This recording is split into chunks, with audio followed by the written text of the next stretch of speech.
بسم اللہ الرحمن الرحیم۔ شروع اللہ کے نام سے جو بڑا ہی مہربان نہایت رحم کرنے والا ہے۔ ایک شہر میں ایک بدکار عورت مر گئی تو اس کے گھر والوں نے اسے دفن نہ کیا بلکہ ایک کوڑے کے ایک ڈھیر پر اسے پھینک دیا۔ حضرت موسیٰ علیہ السلام جب کوہ طور پر اللہ تعالیٰ سے باتیں کرنے گئے تو اللہ تعالیٰ نے فرمایا، اے موسیٰ، باقی باتیں بعد میں ہوں گی، پہلے جاؤ، میری ایک کنیز کی لاش کوڑے پر پڑی ہے، اسے غسل دلاؤ اور عزت کے ساتھ دفن کرو۔ حضرت موسیٰ علیہ السلام کوہ طور سے واپس آئے اور شہر میں داخل ہوئے۔ تلاش کرتے کرتے ایک جگہ دیکھا کہ کوڑے پر ایک لاش پڑی ہوئی ہے اور اس کے ارد گرد 4 کتے اس کی رکھوالی کر رہے ہیں تاکہ کوئی درندہ لاش کو پامال نہ کر سکے۔ حضرت موسیٰ علیہ السلام نے اس عورت کے گھر کا پتہ پوچھا اور ان سے کہا کہ لاش کو اٹھانے میں میری مدد کرو۔ عورت کے گھر والوں نے کہا کہ ہم اس لاش کے قریب ہی نہیں جائیں گے۔ یہ ایک بدکار عورت تھی جس نے اپنی ساری زندگی بدکاری میں گزار دی۔ پورے شہر میں کوئی بھی اس لاش کو اٹھانے کے لیے تیار نہ تھا۔ حضرت موسیٰ علیہ السلام اپنے بھائی حضرت ہارون علیہ السلام کے پاس گئے اور کہا کہ لاش اٹھانے میں میری مدد کرو۔ دونوں نبیوں نے لاش کو اٹھایا اور جب غسل دینے کی باری آئی تو شہر کی کوئی عورت بھی اس کو غسل دینے کے لیے رضامند نہ ہوئی۔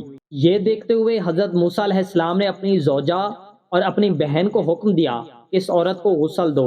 غسل کے بعد اپنے بھائی حضرت ہارون علیہ السلام کی مدد سے اس عورت کو دفن کیا۔ دفنانے کے بعد جیسے ہی آپ علیہ السلام واپس آ رہے تھے تو شہر والے آپ علیہ السلام کے سامنے آ گئے۔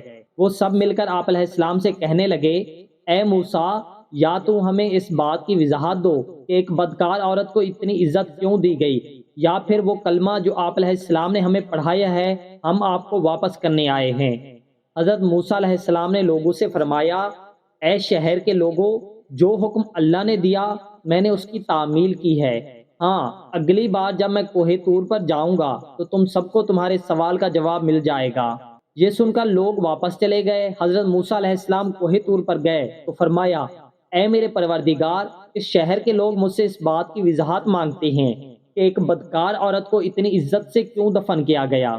اللہ تعالیٰ نے فرمایا، اے موسیٰ، یہ عورت واقعی بدکار تھی اور اس کی ساری زندگی بدکاری میں گزر گئی، مگر ایک دفعہ یہ ایسی جگہ سے گزر رہی تھی جہاں پر ایک کتا پیاس کی شدت سے مر رہا تھا۔ اس نے پانی کے کنویں سے اپنے کپڑے گیلے کیے اور کتے کے منہ میں نچوڑ دیے۔